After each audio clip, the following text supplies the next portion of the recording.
Please be seated.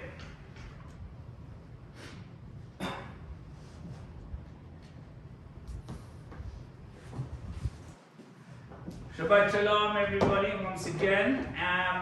If you were reading along with the Torah portion this morning, there was a lot of very exacting details about how the Mishkan, the tabernacle, was to be built.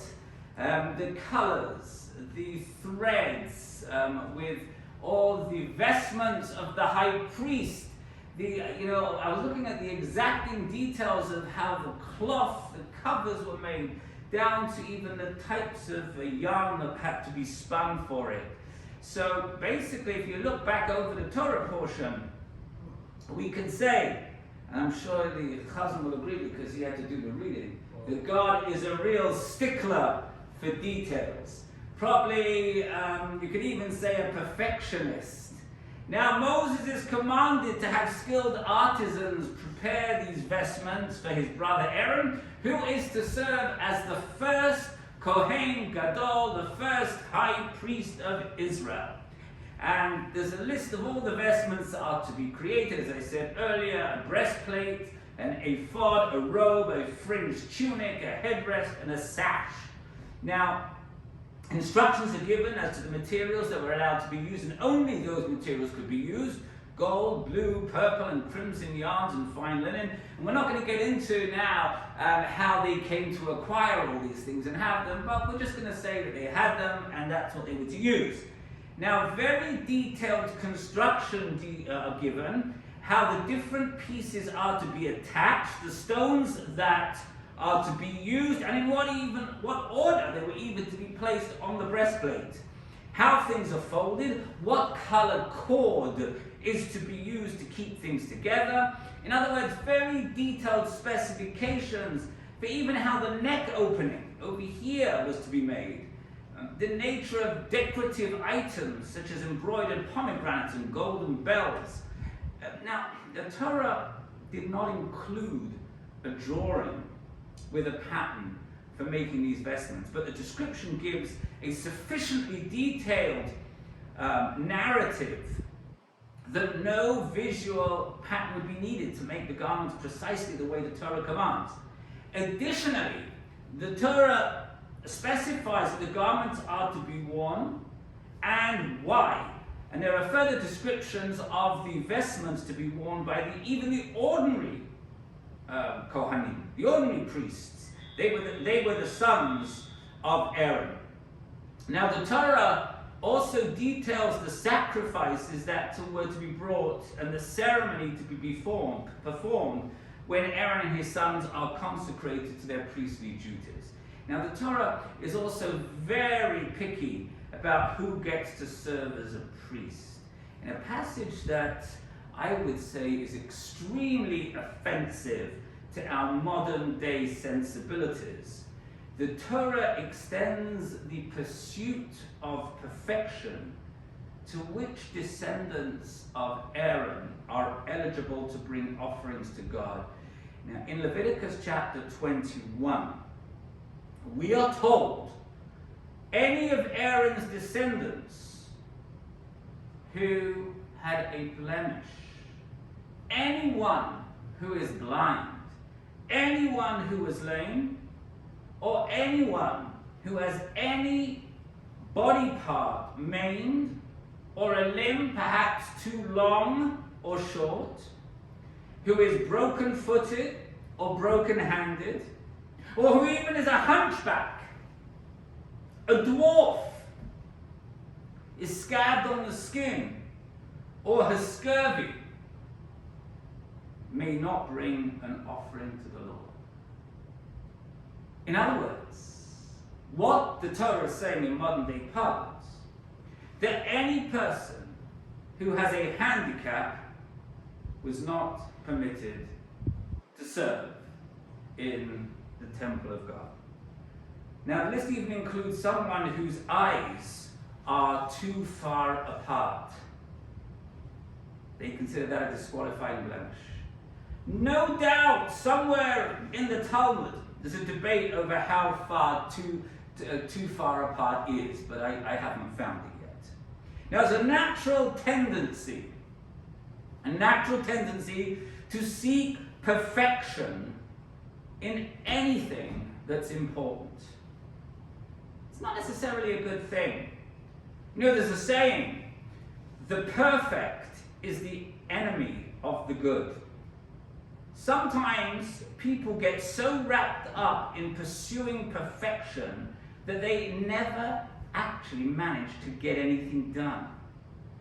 Something done perfectly, but 6 months late, may be much less valuable than something that's been done pretty good right on time.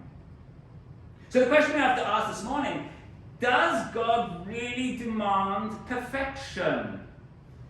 Now, some Christians have said the reason Christianity was needed is because Judaism, with 613 commandments, was simply too difficult for the ordinary mortals to live up to. They said that the God of what they called the Old Testament, which I don't really want to go into detail to, but it's not a correct term for the Torah, but nonetheless, what they call the God of the Old Testament was too demanding.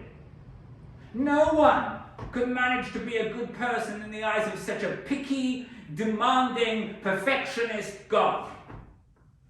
But those Christians don't really understand, in my opinion, the real nature of the Jewish God. Yes, we have a lot of commandments to fulfill, no question. But ultimately, our faith doesn't hinge on doing everything perfectly. The Yom Kippur liturgy is all about admitting our faults, admitting our failures, and throwing ourselves at the mercy of the court. And the court? It's the court of God. Thank God, our God is merciful.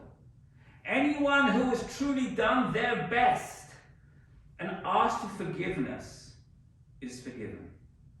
In other words, God doesn't demand perfection. We have many stories in our tradition about how God does not demand perfection.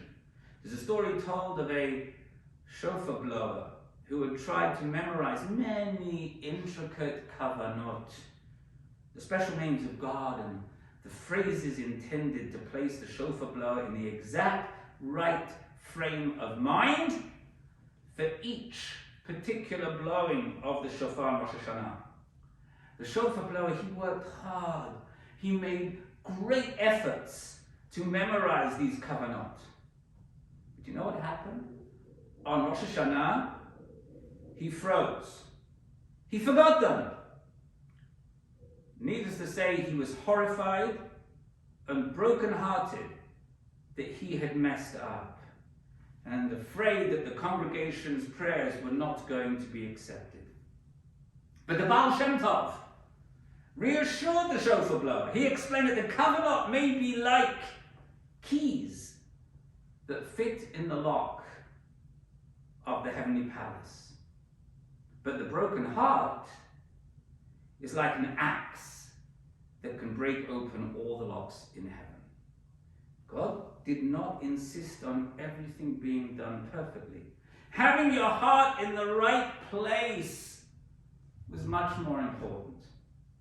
And regarding blemished people, we also have a story from the Talmud that tells us that physical blemishes really don't matter, regardless of what the Torah says. And the story goes like this. Rabbi Yeshua ben Hananiah was as famed as a brilliant scholar. But unfortunately, as brilliant as he was quite unattractive. He was even called ugly.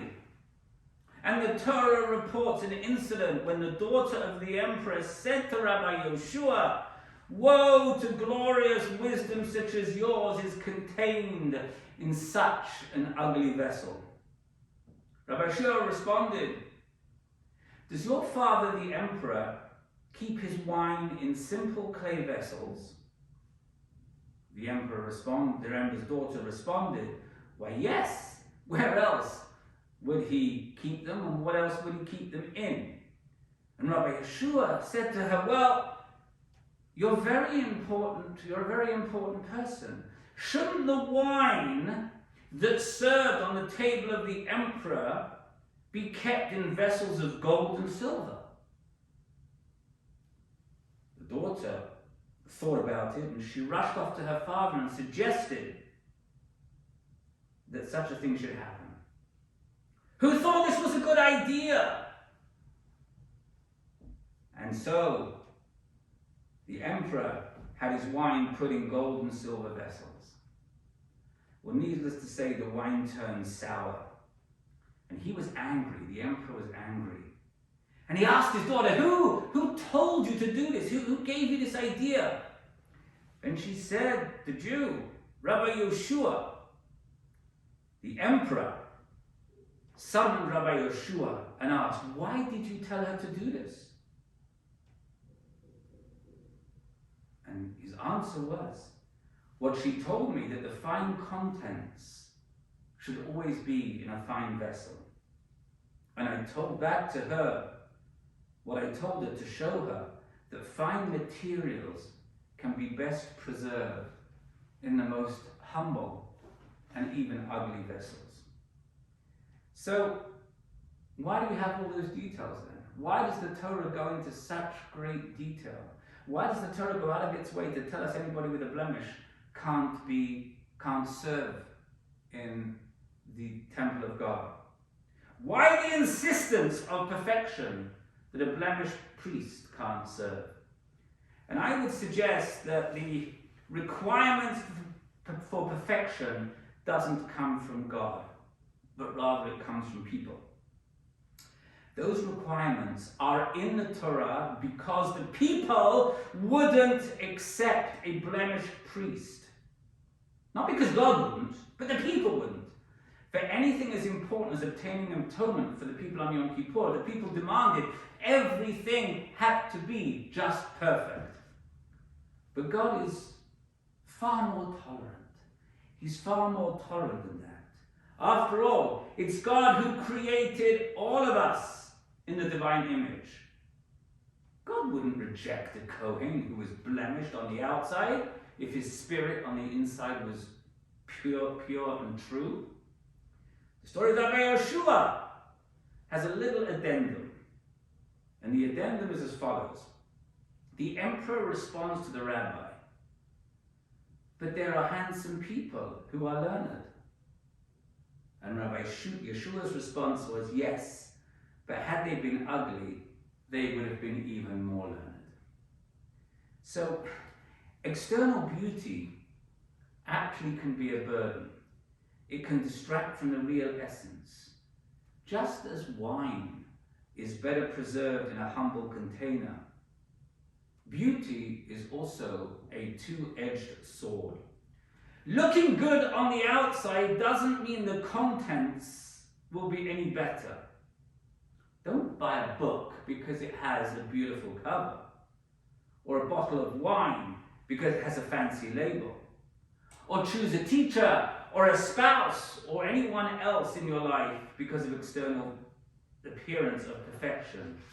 Understand that it is nothing more than an illusion.